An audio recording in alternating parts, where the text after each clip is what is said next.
자, 회계란 기업 정보를 이용하는 사람들이 합리적인 판단이나 의사결정을 할 수 있도록 기업의 각종 재무적 정보를 식별하고 측정하고 품질을 평가하여 정보 이용자에게 전달하는 활동을 회계라고 합니다.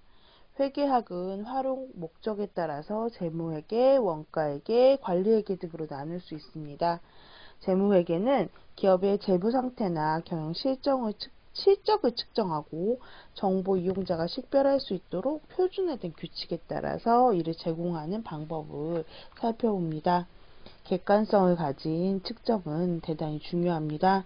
기업은 현금만 보유한 것이 아니라 물건을 생산하거나 서비스를 하기 위한 건물이나 기계 장치 등 평가해야 할 자산도 가지고 있는 경우가 있습니다. 또 타인의 돈을 빌려와 경영을 한다면 이자도 발생하죠. 이런 정보들이 합리적인 평가 대상이 되기 때문에 객관적인 정보를 전달하기 위한 일정한 기준이 필요하고요. 이에 따라야 합니다. 자, 원가회계는 제품을 생산에 소요된 원가를 생성하는 과정입니다. 비용은 단순히 더하기만 되면 되지 않을까 생각하기 쉽지만 원가는 제품에 직접 투입되는 것 이외에 제품들이 나누어 부담해야 될 것도 있어요. 이런 걸 고정비라고 얘기해요. 자, 공장에 사용하는 그 전기세나 수도세 같은 것들이 이런 고정비의 대표적인 예죠.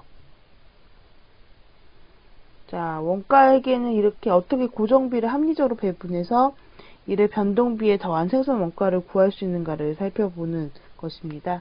자, 관리회계는 경영자가 기업 내부의 자원관리와 의사결정 위에 부서별 실적들을 파악하고 평가하기 위한 자료를 생성합니다. 자, 내부 경영자가 활용할 목적이 우선이기 때문에 공중을 대상으로 하는 이런 재무정보와는 차별화가 됩니다. 자, 원가회계의 결과는 관리회계를 수행하기 위한 목적과 맥락을 같이 하기 때문에 이 둘을 굳이 이렇게 구분하지 않는 경우도 있습니다.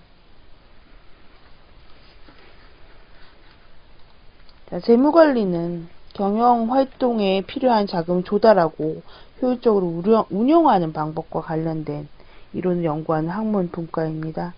자, 기업은 자본을 스스로 만들기도 하죠. 또 물건을 팔아서 이익을 남기면 이것을 다음번 투자에 활용할 수도 있어요. 또 외부로부터 돈을 빌려서 투자금을 마련하기도 해요.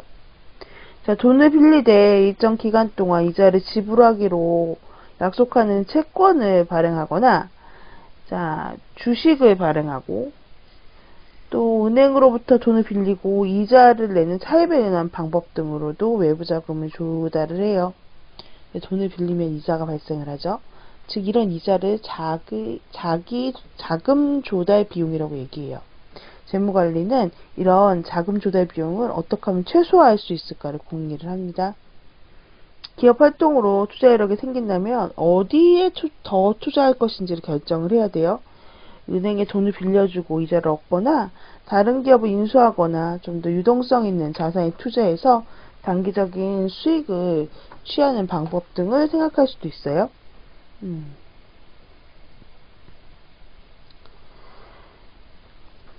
자, 국내 기업은요.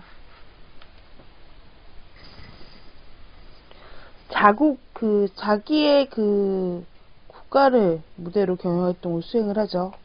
한편 국제기업은요. 해외를 주요 무대로 경영활동을 수행해서 수출, 현지 진출 등의 활동을 합니다. 자, 오늘 대부분의 기업은요. 국제기업이자 국내 기업의 성격을 가지게 됩니다. 자, 한국의 현대자동차 본부는 서울에 있지만 생산 공장은 미국과 인도에 있고 기술 개발은 유럽에서 수행하고 그래요. 미국의 GM은 여러 나라에 각기 다른 차종을 생산하고 현재 판매를 합니다. 자, 구글은요 40개 나라 70개 이상의 지역 사무소를 거느리고 전 세계인을 대상으로 인터넷 검색과 정보 서비스를 제공합니다. 여러 국가에 걸쳐 사업을 한다는 것은 각종 이질적인 환경에 적응하는 방법을 숙지해야 된다는 뜻이고, 또 한 나라에서 잘 운영되는 비즈니스가 다른 나라에서 잘 운영되지 못하기도 하고, 또 나라에서 몰수하거나 전쟁이 벌어져서 포기해야 될 경우도 생겨요. 자, 조직 구성원 선발하고 마케팅 활동을 수행하고 재무적 의사 결정이나 회계 활동을 수행하는 것도 나라마다 처한 환경이 다를 수가 있어요. 특히 국제경영은요, 국가 간의 이질성으로 인해 발생되는 문제나 문화적 차이에 따른 비즈니스 수정 문제 등도 다뤄요. 또 환경의 변화가 무관하지 않아서 기업의 전략적 의사결정을 선택하는 문제도 깊이 있게 고민하는 그런 분야입니다. 자, 국제경영에서 가장 크게 고려해야 될 게 문화적 이질성이라고 말씀을 드렸잖아요. 자, 던킨도너츠가 한국에는 있고요. 일본은 없어요. 근데 미스터 도너츠는요. 일본에 있는데 한국에는 없어요. 이게 두 개 다 보스턴에서 출발한 도너츠 브랜드인데 왜 이런 결과를 얻게 됐냐? 를 한번 살펴봤더니요. 던킨도너츠는 셀프 서비스 방식으로 제품을 서브를 합니다.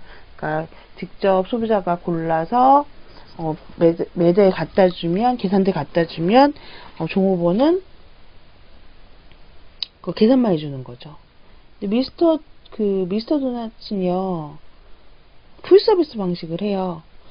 소비자가 고르면 이제 종업원이 그걸 이렇게 담아가지고 하나하나 담아가지고 계산까지 해서 주는. 자, 우리나라 사람들은요, 좀 빨리빨리 문화가 되게 강하죠. 그래서 이런 풀 서비스 방식은 시간이 오래 걸려서 싫어해요. 근데 일본 사람들은요, 기다림의 문화에 익숙할 뿐더러 비용을 지불하는 그런 회사나 가게에서 자신이 뭔가 서비스를 한다는 거 무례한 행동이라고 생각을 한대요. 그렇기 때문에 이런 문화적인 차이 때문에 같은 보스턴에서 출발한 도너츠 브랜드가 다른 결과를 얻게 된 사실을 볼 수 있어요. 그렇기 때문에 문화적 이질성을 고려해서 어떻게 진출을 해야 하는지가 되게 중요한 국제경영에서의 이슈라고 얘기할 수 있습니다.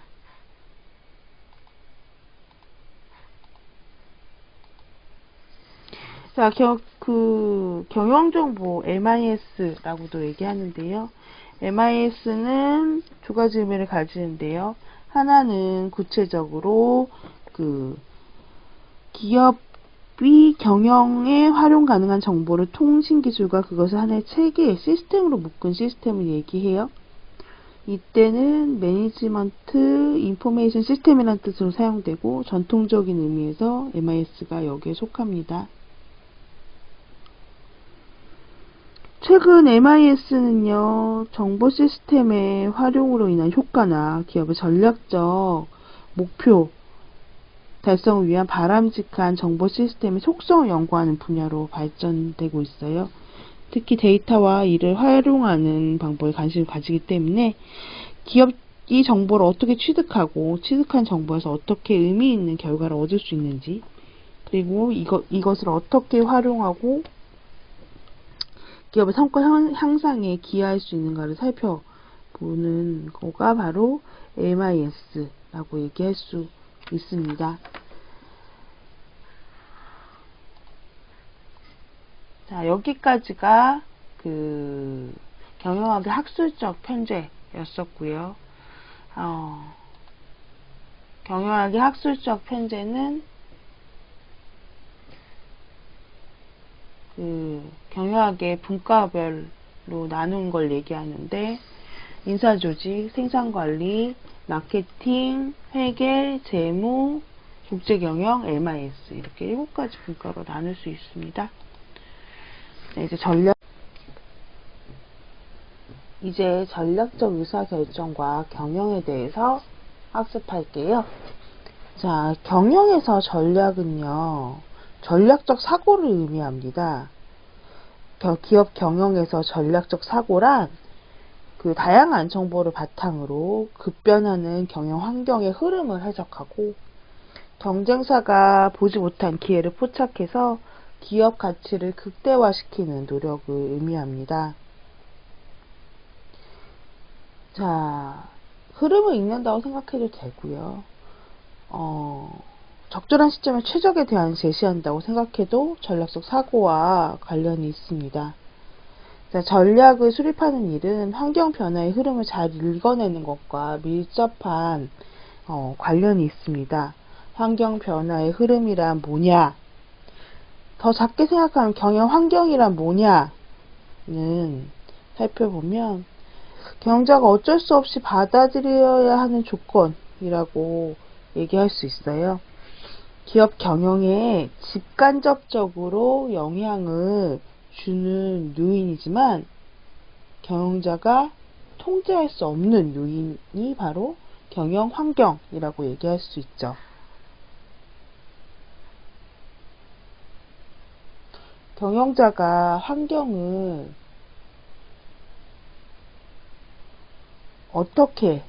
변화를 어떻게 인식하고 대처해 나갈 수가 있는 점은 되게 조직의 생존에 밀접한 관련이 있습니다. 환경 변화에 잘 대응하는 기업은 오래 살아남고요. 그렇지 못한 기업은 결국 사라져요. 기업 전략을 논의하기 전에 먼저 환경 변화를 먼저 이해해야 돼요. 자, 기업 환경 변화는 되게 크게 넓어서 그냥 한 번에 이해하기가 어려워요. 기업 환경을 두 가지로 나누자면요. 기업의 외부 환경과 기업 내부 환경으로 나눌 수 있습니다. 먼저 기업 내부 환경을 살펴보면요. 그러니까 기업에 영향을 주지만 기업 경영 활동에 영향을 주지만 통제하기가 조금 힘든 부분이 바로 심도하기 조금 힘든 요인이지만 기업 내부에 있는 요인, 이게 바로 기업 내부 환경이라고 얘기할 수 있어요. 기업 내부 환경은 기업 문화나 의사결정 거버넌스 등이 있습니다. 또 기업 외부 환경은요, 조금 이따가 말씀드릴게요. 자, 기업 내부 환경 가운데 조직 문화, 즉 기업 문화는요, 특히 가치와 관련이 깊어요. 자, 여기서 가치는요, 되게 타이트한 의미예요. 그러니까 가치가 있다, 없다는 옳고 그름을 판단하는 기준을 뜻합니다. 무엇이 옳은지 그른지에 대한 객관적인 기준이 있지 않나 라고 생각할지 모르지만 받아들여질 수 있는 윤리적 도덕적 행동이 무엇인지 항상 같지가 않을 수가 있어요. 조직마다 서로 다른 판단 기준이 있을 수 있어요. 기업의 구성원이 가진 신념 체계에 따라서 해당 기업 외부 사람들이 가진 윤리적 혹은 도덕적 기준과는 다른 행동이 받아들여지기도 해요. 보통 사회 대중으로부터 인정을 받아야 기업이 생존하고 번영할 수 있기 때문에 더 강화되는 방향으로 가치 기준이 설정이 되지만 때에 따라서는 잘못된 윤리적 잣대가 기업 내에 퍼져 있기도 해요. 문제는 그러한 가치가 얼마나 조직에서 용인되는가 하는 점입니다. 자, 기업 문화는요, 즉 조직 문화는요, 일종의 공유된 가치입니다. 조직 구성원들이 가치를 명시적으로나 암묵적으로 용인한다면 기업 문화로 자리 잡을 수 있어요. 가치가 좋거나 나쁘다고 판단할 수 있는 것과 마찬가지로 기업 문화도 좋거나 나쁘다고 평가할 수 있어요. 이런 기업의 최고 경영자는 기업 문화 형성에 적극적인 역할을 합니다. 왜냐하면 이 CEO한테 결국 옳고 그름의 최종 판단이 의존되기 때문이죠.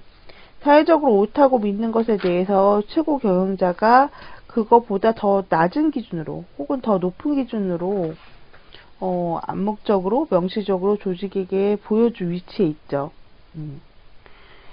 자, 그러면 기업 문화 형성에 영향을 미치는 요인이 경영자라고 얘기할 수 있죠. CEO라고 얘기할 수 있죠.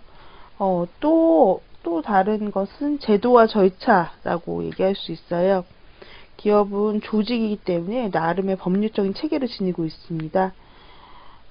대내외 공표한 내부 규율은요, 가치 수립에 큰 역할을 하고 구성원들이 무엇이 옳은지 혹은 그른지에 대한 인식을 심어줍니다. 자, 또 기업 문화에 영향을 주는 요인으로 관리 기술이 있을 수 있죠. 조직은 보상을 통해서 옳고 그름을 구성원들에게 인식시킬 수 있죠. 바람직한 행동에 보상을 하고 바람직하지 않은 행동에 인사상의 불이익을 가함으로써 가치를 공유시킵니다. 네 번, 구조 또한 기업 문화에 영향을 미칩니다. 구조란 조직 구성원들 간의 소통 방식을 결정을 하죠. 수평적 조직이어서 경영자의 말에 쉽게 영향을 받는 조직과 분권화되어 있어서 조직 단위가 별로 독립적인 경우 기업 문화는 달라질 수 있어요. 구성원 또한 기업 문화를 구성하는 구성 요소 중의 하나입니다. 구성원은 기업 내에 새로운 생각과 새로운 질서를 가져다 주는 전도사 역할을 하죠. 만약 기업 조직이 올바르지 못한 가치를 가지고 있는 경우 이를 고치고 기업의 생존력을 높이는 중요 임무가 구성원에게 주어져 있습니다. 이런 것들이 공유 가치 형성에 영향을 미치고요. 궁극적으로 기업 전략 선택에 영향을 줍니다. 따라서 공유 가치와 기업 전략, 경영 전략을 포함해서 경영자, 제도와 절차, 관리 기술, 구조, 구성원이 바로 기업 문화의 7가지 구성 요소라고 얘기할 수 있습니다. 자, 의사결정 거버넌스는 기업의 경영활동에 둘러싼 이해관계자들을 조정하고 통제하는 메커니즘이라고 얘기할 수 있습니다. 그래서 요런 것들도 기업 내부 환경, 완전한 외부는 아니고요. 그렇다고 완전 내부도 아니지만 내부 환경으로 이제 좀 포함을 하는 편입니다. 자, 이제 기업 외부 환경을 살펴볼 텐데요.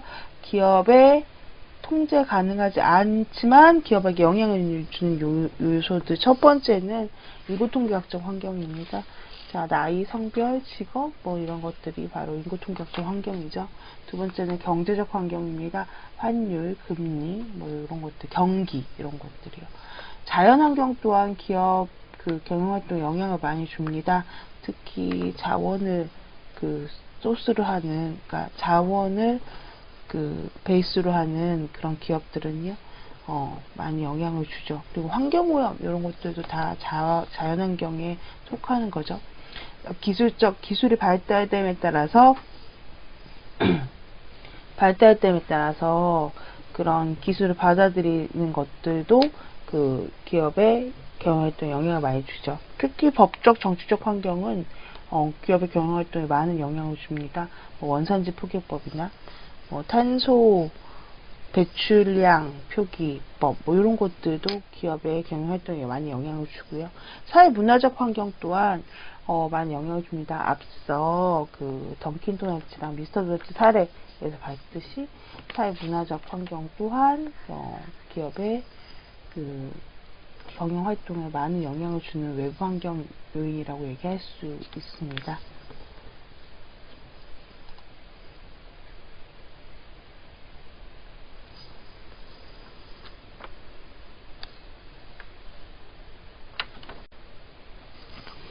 전략적 사고는 환경 변화를 얼마나 민감하게 감지하고 그에 따른 대응을 어떻게 할 것인지를 고안하는 것이 바로 전략적 사고예요. 사람도 자연환경이 날씨가 더워지면 대응책으로 벗고요. 그 다음에 추워지면 옷을 입죠. 대응책으로.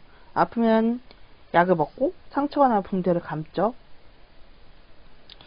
자, 기업 또한 환경이 변화함에 따라서 대응 가능한 자원과 역량을 충분히 가지고 있어야 돼요. 그리고 이런 자원과 역량을 어떻게 결합해서 보다 효과적인 방법으로 환경 변화를 활용해야 할 것인가를 알아봐야 돼요. 그리고 환경 변화에 대응함에 있어서 보다 더 저렴하고 비용 효율적인 관점에서 접근을 해야 합니다. 환경을 이해하는 일이 전략 수립에서 되게 중요한 일이고요. 그리고 이에 따른 대응 방안을 생각하는 일이 더 중요한 일이라고 얘기할 수 있어요. 즉 전략적 사고란 환경형 변화에 따른 대응 방식을 생각해내는 거. 뭐 이런 게 경영의 전략적 사고라고 얘기할 수 있는 거죠. 자, 우리 토론 과제에 대해서 이제부터 설명을 해드릴 텐데요. 자, 우선 존슨앤존슨의 타이레놀 사건부터 한번 살펴봅시다. 82년 타이레놀 병에 독극물을 투입하는 범죄가 발생해서 8명이 죽었어요. 얼마나 큰일이에요. 여러분들 이런 일이 벌어지면 타이레놀을 드시겠어요? 당연히 안 먹죠. 근데 이제 존슨앤존슨 타이레놀이 존슨앤존슨에서 나오거든요. 이제 이런 사태가 발생하니까 존슨앤존슨이 언론 취재에 적극적으로 협조했을 뿐만 아니라 동시에 3,100만 명 병을 수거해서 폐기를 했어요. 지금 이게 사실은 이게 타이레놀의 존슨앤존슨의 잘못이 아니었거든요. 그러니까 왜냐하면 타이레놀 병에 독극물을 투입하는 그 범죄자가 나쁜 사람이었지. 그럼에도 불구하고 존슨앤존슨사는 그 책임지는 자세로 2억 4천만 달러의 비용을 감수하면서 자사 그 타이레놀을 전부 다 회수를 했죠. 이런 책임감 있는 자세는 소비자들한테 큰 신뢰를 갖다 줬고요. 자, 예전에는 이게 타이레놀이 캡슐이었거든요. 사실 이 캡슐 사이에 그 범죄자가 주사기로 독극물을 넣은 거였어요. 근데 그 이후에 요즘 여러분들이 보시는 그 알약 형태로 재출시 후에 소비자들에게 호응을 받아서 대표적인 성공 상품으로 아직까지 팔리고 있죠. 자, 이렇게 그 위기 상황이 발생을 했고요. 그에 따른 대응으로 존슨앤존슨사는 책임 있는 자세로 그 윤리적인 기업 윤리를 수호하고 지켜낸 거죠. 윤리적인 활동을 한 거죠. 이에 반해서 옥시는요,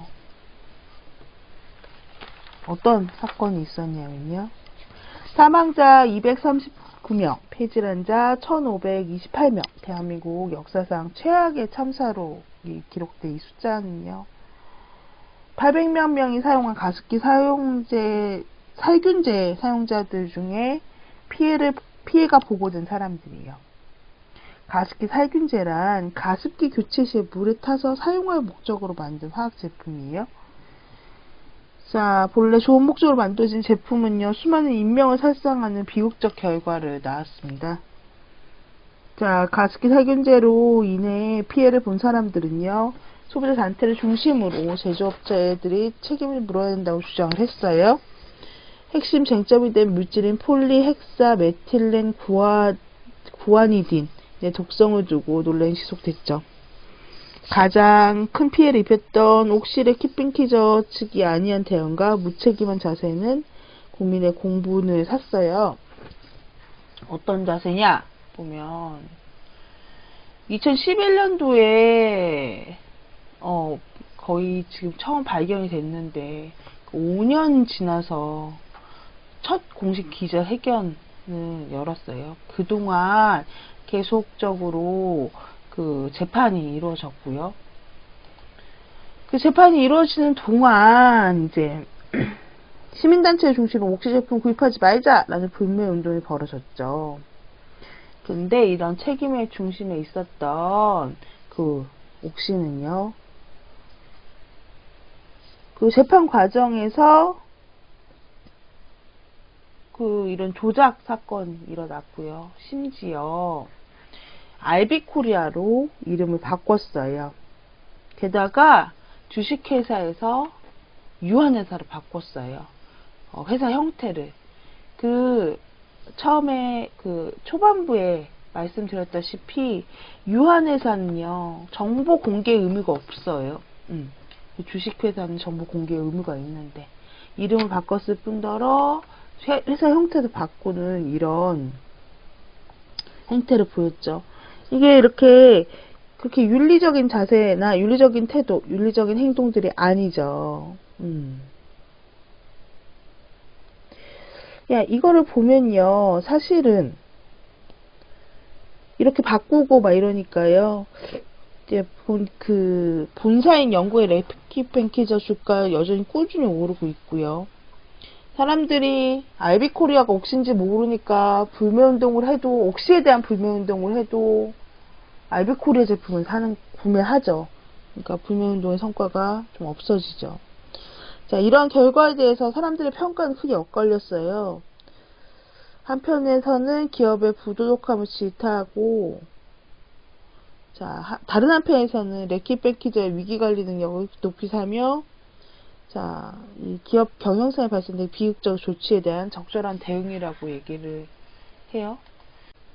결국 옥시 레키 뱅키저의 이러한 행위들이 부도덕한 경영인가 아니면 탁월한 위기관리 능력인가. 자, 경영자의 입장에서 우리 어떤 의견이 더 타당한가에 대해서 한번 토의를 해봅시다. 물론 소비자 입장에서는 너무 비윤리적이고